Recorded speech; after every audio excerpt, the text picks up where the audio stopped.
Assalamualaikum warahmatullahi wabarakatuh. Halo sobat sehat sekalian, apa kabar? Semoga dalam keadaan sehat ya. Perkenalkan, saya dengan Dr. Isni. Pada video kali ini, saya akan membahas beberapa poin penting untuk kesehatan tubuh kita, yaitu apa itu hidden hunger, kemudian mengenai vitamin yang larut dalam lemak, vitamin yang larut dalam air, dan terakhir adalah mineral. Sobat sehat sekalian, apa itu hidden hunger? Hidden hunger merupakan kondisi defisiensi atau kekurangan dari mikronutrien. Nah, kondisi ini memang tidak akan terasa secara nyata pada perut kita, tapi akan berdampak pada kesehatan tubuh. Sebagai contoh, ibu hamil. Bila ibu hamil ini mengalami hidden hunger, maka akan berdampak pada janin yang dikandungnya. Janin yang dikandungnya akan mengalami gangguan pada pertumbuhan, sehingga saat dilahirkan kelak, bayi akan beresiko berat badan lahirnya rendah atau biasanya kita sebut dengan BBLR. Kemudian saat bayi itu mulai beranjak menjadi balita, maka bayi itu akan beresiko berperawakan rendah dibandingkan dengan anak balita di seusianya atau biasanya kita sebut dengan stunting. Pada dewasa sendiri biasanya memiliki resiko yaitu gangguan mental dan produktivitasnya menurun.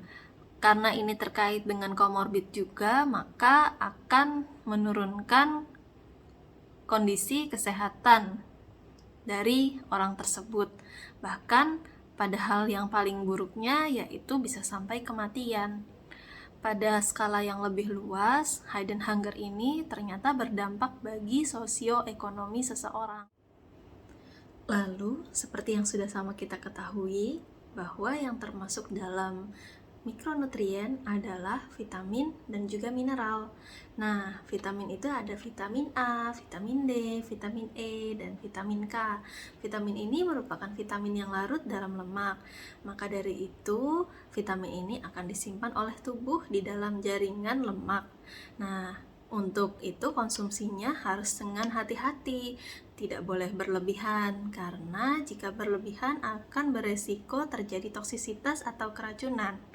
Kemudian karena memang dia larut dalam lemak, maka untuk konsumsinya sendiri harus diimbangi dengan asupan lemak yang sehat agar penyerapan dari vitamin ini bisa diserap sempurna oleh tubuh kita.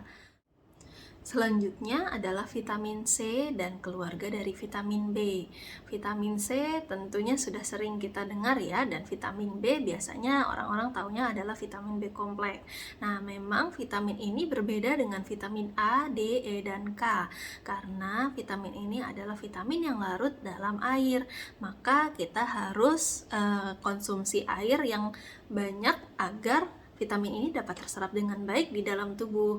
Nah, kemudian karena memang berbeda juga dari vitamin A, D, E, dan K, maka vitamin ini tidak disimpan di dalam tubuh, sehingga jika konsumsinya sangat berlebihan di dalam tubuh akan langsung dikeluarkan melalui proses ekskresi, yaitu melalui urin. Yang terakhir adalah mineral, di mana mineral ini kita bagi dua menjadi makro dan juga mikromineral. Nah, makro dan mikromineral ini banyak sekali kita temukan di dalam jaringan tubuh, seperti pada otot dan pada tulang. Untuk makromineral sendiri memang dibutuhkan lebih banyak dibandingkan mikromineral. Namun tetap harus dalam kadar yang sesuai ya. Nah, maka dari itu teman-teman perlu mengetahui berapa kadar mineral yang dibutuhkan dalam sehari untuk masing-masing dari kita ya. Coba bisa kita lihat lagi di dalam tabel yang sudah disediakan di dalam modul ya. Sekarang Yuk kita bahas mengenai fungsi dari vitamin. Kita mulai dari vitamin yang larut dalam lemak ya. Nah, vitamin yang pertama adalah vitamin A, di mana vitamin ini berfungsi untuk kesehatan mata dan juga penglihatan kita. Nah, vitamin ini banyak sekali ditemukan di dalam minyak hati ikan dan juga di dalam kuning telur.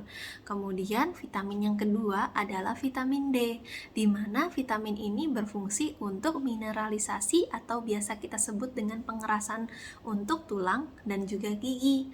Untuk vitamin D ini biasa kita temukan di dalam ikan salmon dan juga ikan makarel. Kemudian vitamin yang ketiga adalah vitamin E, di mana vitamin ini berfungsi untuk menangkal radikal bebas.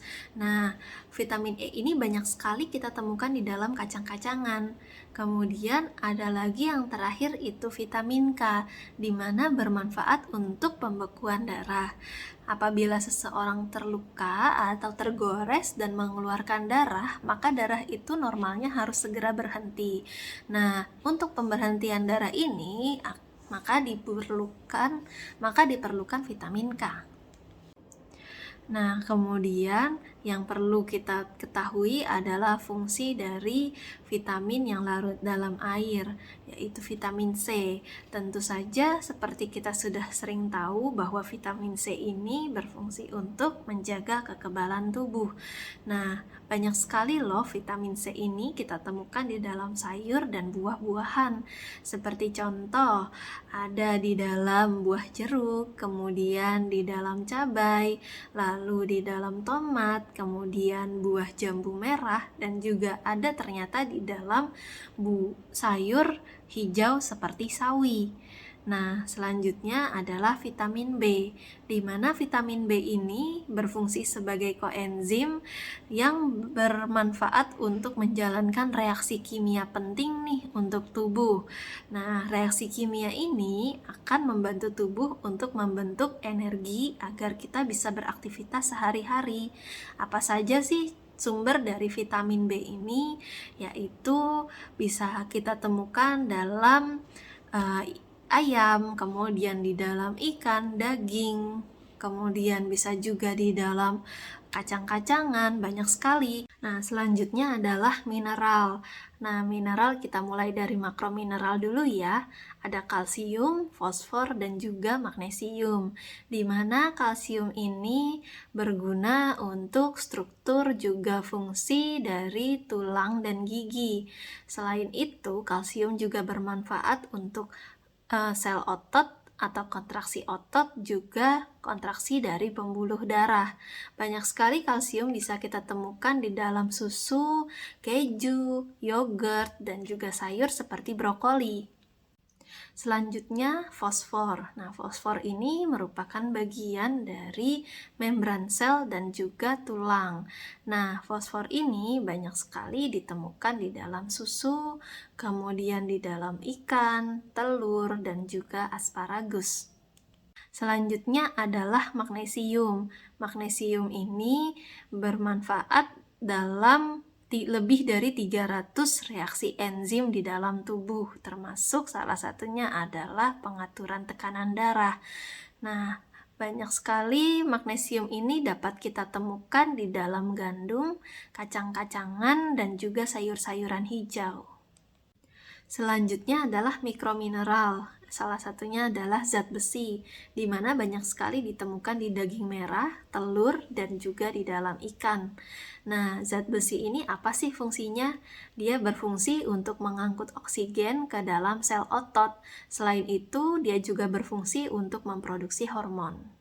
Selanjutnya adalah mangan. Nah, mangan ini berfungsi untuk membantu metabolisme dari karbohidrat, asam amino, dan juga kolesterol, di mana banyak sekali ditemukan di dalam bayam dan juga kacang hijau. Selanjutnya adalah tembaga, di mana tembaga ini banyak sekali ditemukan di dalam hati, jamur, daging, kacang-kacangan, dan juga biji-bijian. Nah, tembaga ini fungsinya untuk pembentukan jaringan ikat, seperti pengikat antara otot dan tulang dengan tulang. Nah, selain itu, dia juga berfungsi untuk fungsi otak dan juga sistem saraf. Selanjutnya adalah zinc, di mana banyak sekali ditemukan di dalam gandum, oat, daging, dan juga telur. Nah, zinc ini bermanfaat untuk pertumbuhan normal serta fungsi kekebalan dan penyembuhan luka. Selanjutnya adalah yodium dan selenium, di mana bermanfaat untuk kesehatan tiroid. Nah, yodium sendiri bisa kita temukan di dalam garam ikan-ikan laut. Sedangkan selenium ini sama, bisa kita temukan di kacang dan juga di ikan-ikan laut.